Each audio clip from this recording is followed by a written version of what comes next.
One of the greatest debaters of all time is clearly Douglas Murray. He's a brilliant journalist, researcher, historian.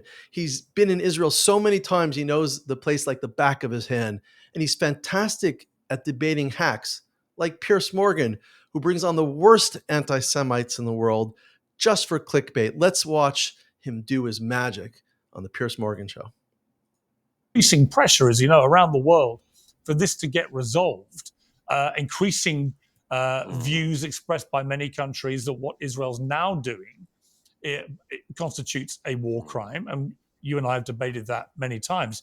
But do you not feel that something has to give here, that this has to get resolved somehow, and that the only way to do that is, as with all these situations, you have to eventually compromise in some way? And the problem for Netanyahu is that people think he is completely incapable of offering Hamas any compromise, and therefore there is no deal. So the families of the hostages still there, and hundreds of thousands of protesters in Israel on the street to Tel Aviv right now, they are of the firm belief that it's his own intractable position on this, which is not going to allow any kind of ceasefire to be achievable. But there again, if I can say so, Piers, it's the same thing, which is the presumption that it's Netanyahu who is uncompromising. We end up with this, again, because Netanyahu is a democratically elected leader, and so it's assumed that some pressure can be brought to bear on him. In my view, it is not Netanyahu who's uncompromising. It's Hamas that's uncompromising. They could have handed back the hostages last October. They could have not done this. I mean, they could have tried to build a state since 2005 when Israel withdrew from the Gaza and handed the place over to them. Hamas could have used the billions of dollars and pounds and euros that British and European and American taxpayers gave them since 2006. They could have used those billions of dollars to build up Gaza. They could have made a booming, in the good sense of the term, Mediterranean paradise. They could have created wealth for their people. But you know what they did? They built down instead of upwards. They built a tunnel network bigger than the London Underground for all of those years, and they squirreled away the money, just like Yasser Arafat did before them, and they made themselves rich. Why was Ismail Haniyeh worth billions of dollars? Why does Khaled Mashal, why is he worth billions of dollars? Why are their children like princelings who live in apartment complexes in Doha? Because they took the money of Americans and Brits and Europeans and they took it for themselves and kept the people of Gaza in immiseration and poverty. There has been since 2005 a complete counterfactual of what could have happened. But the Hamas leadership didn't want that.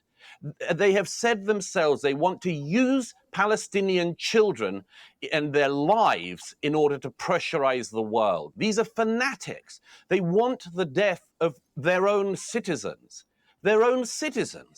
in order to get world opinion turned against Israel. Again, how do you negotiate with that? The assumption always is in the West today, because we're so sort of fat and lazy in our expectation that peace is the norm, and that historically it's the norm. We're so full of our own expectations and presumptions that we always think that wars end by some kind of compromise and coming around the table, to use the cliche. They don't. Historically, most wars end because one side wins and one side loses.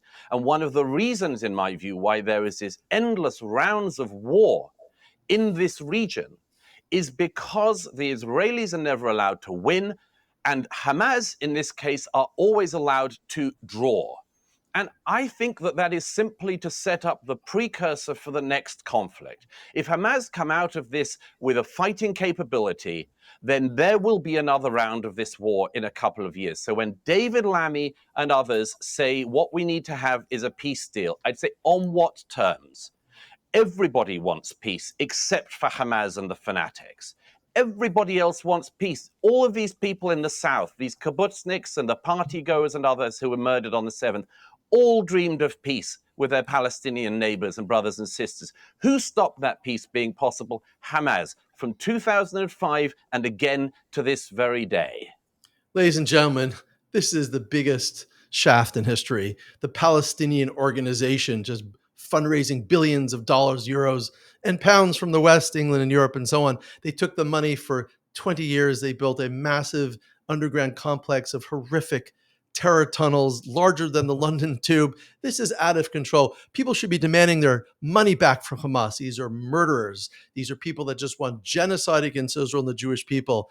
But it takes a guy like Douglas Murray. He's written so many books on the topic. He's been there so many times, reporting on the front line. He knows what's going on.